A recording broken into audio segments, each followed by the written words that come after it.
Bom dia, gente.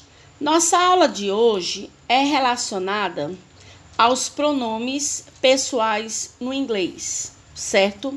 Os pronomes pessoais no inglês, eles vão ter a função, né? Eles são utilizados, trabalhados para indicar pessoas, lugares e objetos nas frases. Então, eles são os que vão indicar pessoas, lugares e objetos. Isso é importante para a gente diferenciar quando eu estiver falando de alguém, de algum lugar ou sobre alguma coisa, certo, gente?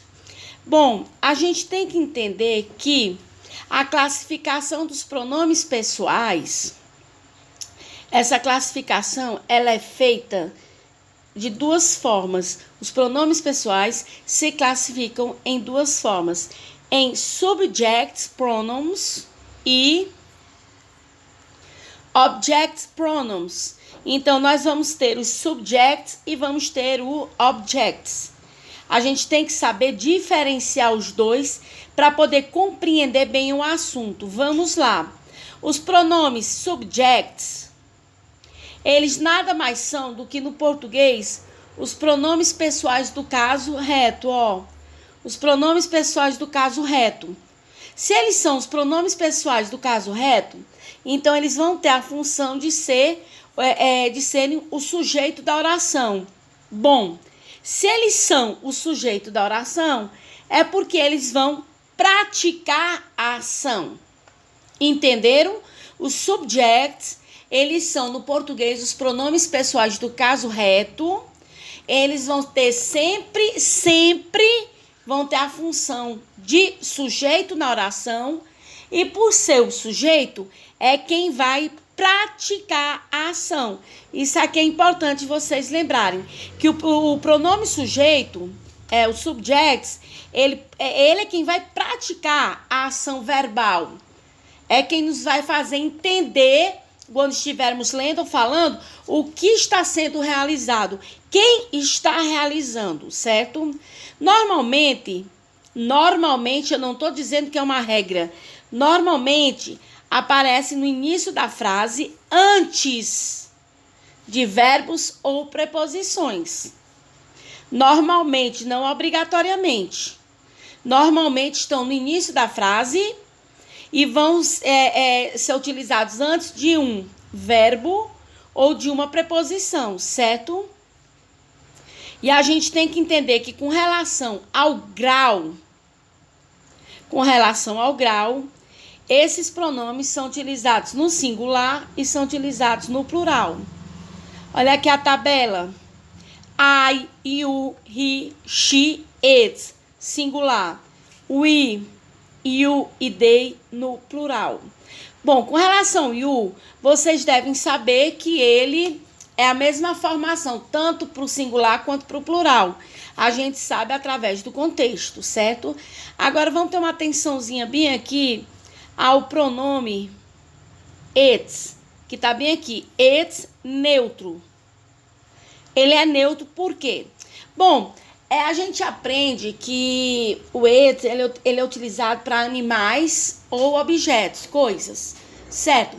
Mas esse it só pode ser utilizado para animais se eu souber, se eu não souber de que animal nós estamos falando. Se passa um cachorro na rua e eu sei de quem ele é, a quem ele pertence, então eu posso usar he para o masculino e she para o feminino. Agora, se passa um cachorro qualquer, que eu não sei de quem é, e que de longe eu não sei nem se é um cachorro ou uma cachorra, que você não pode diferenciar, aí por isso que ele é neutro, porque a gente vai utilizar o it. Então, lembrem, se você sabe quem é o dono do animal, você conhece o animal, você vai usar o he ou she, certo? Bom, aqui, como eu coloquei, nós temos 3 gêneros, né? Masculino, feminino e neutro. É como eu disse, esse neutro vai se referir, já expliquei, lugares, animais, objetos, sentimentos, ideias, etc. Tudo aquilo que não está vinculado à pessoa. É neutro quando não está vinculado à pessoa. certo? Lembrando que todos esses subjects aqui da tabela, eles vão sempre ser vinculados ao sujeito, não é isso? Eles vão ser sempre o sujeito da frase. Portanto, se eles são sujeitos, são eles que estão praticando a ação. Aí nós vamos ter o object. Tá bem aqui. Nós temos o object pronouns, que equivale, aos pronomes pessoais do caso oblíquo. Se o subject pronouns é o pronome pessoal do caso reto, o object pronouns é equivalente, o pronome pessoal do caso oblíquo no português. Se o subject tem a função de sujeito, olha aqui, o object vai ter a função de objeto, certo? Se o subject, por ele ser o sujeito, é quem pratica a ação, o object, esse aqui que eu tô falando, o object, ele sendo o objeto, é ele quem vai receber a ação. É ele quem recebe a ação. É muito importante que vocês tenham essa relação. O subject é o sujeito. Pratica a ação. No português é o pronome pessoal do caso reto. O object é o objeto. É de quem estamos falando, certo? Ou do que estamos falando. É quem recebe a ação. E é o pronome pessoal do caso oblíquo no português. Certo? São empregados aqui de forma após o verbo.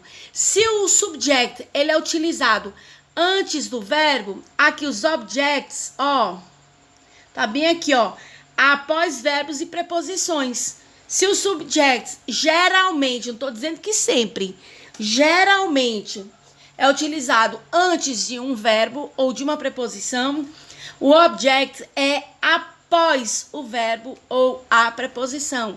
Aqui eu coloquei a tabela para vocês, Tá bem aqui a tabelinha. Vamos ver aqui, Me comigo. You, te, ti, li, você contigo.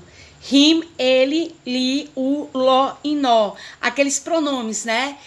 Oblíquos do português. Her, ela. É o feminino. Li, a, lá, na. It. Lembrem que este it, ele vai ter aquela questão do neutro. Us. Nós conosco. You. Vocês convosco. Lis, los, nós, os, as.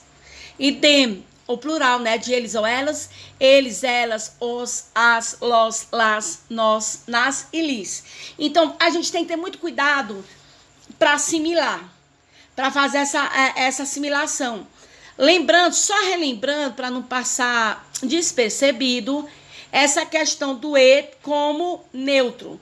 Lembrando que aqui também, ao igual que o it subject, que a escrita é a mesma, o object também é fazendo referência a animais, objetos, lugares, ideias, sentimentos, entre outros. É também utilizado, ele tanto como subject e object, é sempre relacionado a coisas, objetos, animais, a tudo aquilo que não está vinculado à pessoa, certo?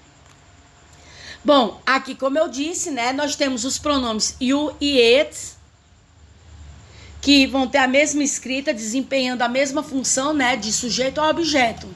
A escrita é igual. Vocês têm que entender o seu posicionamento na frase.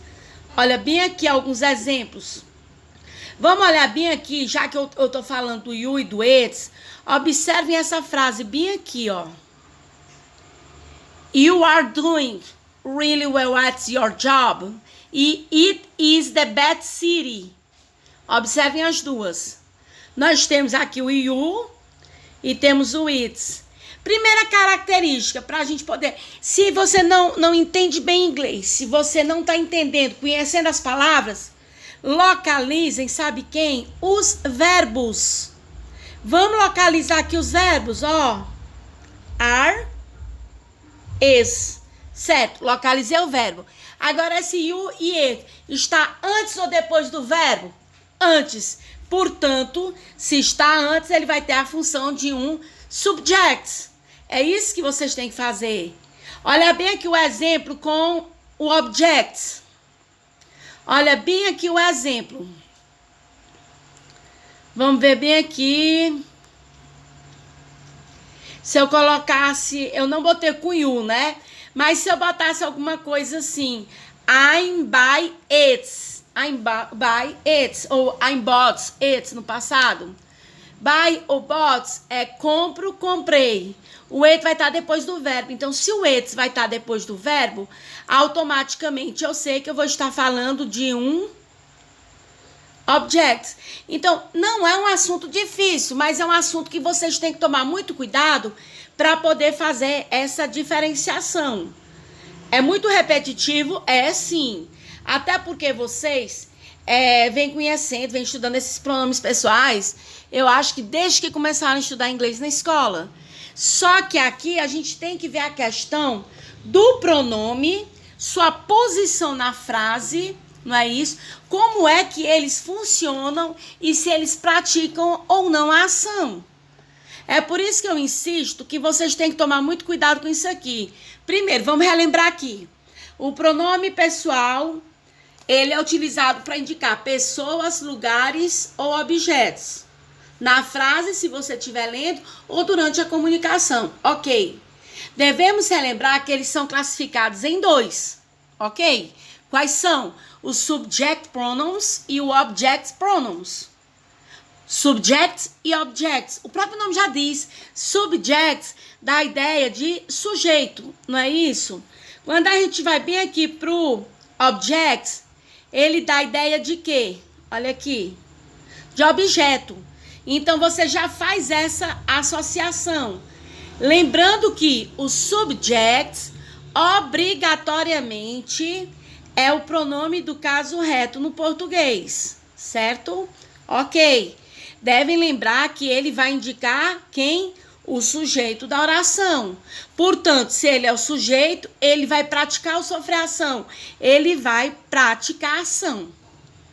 Não é uma regra, mas normalmente lembrem do verbo. O subject normalmente vai estar onde? Ó, ou no início da frase, ou antes de um verbo, ou antes de uma preposição. Normalmente no início da frase, antes de um verbo ou antes de uma preposição. Lembrem da questão de que nós temos 3 gêneros: masculino, feminino e neutro. Quem é o neutro? O it. Bom, se o it é neutro, o que ele significa?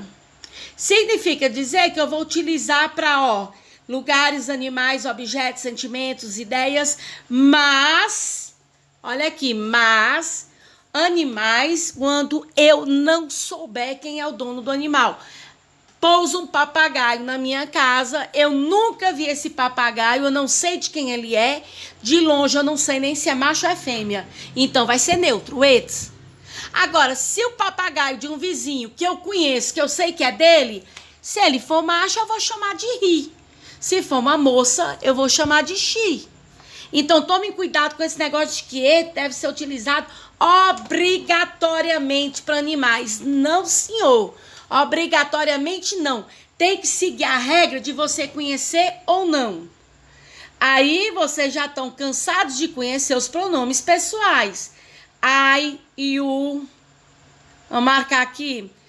I, you, he, she, it, we. Certo? You e they. Ok.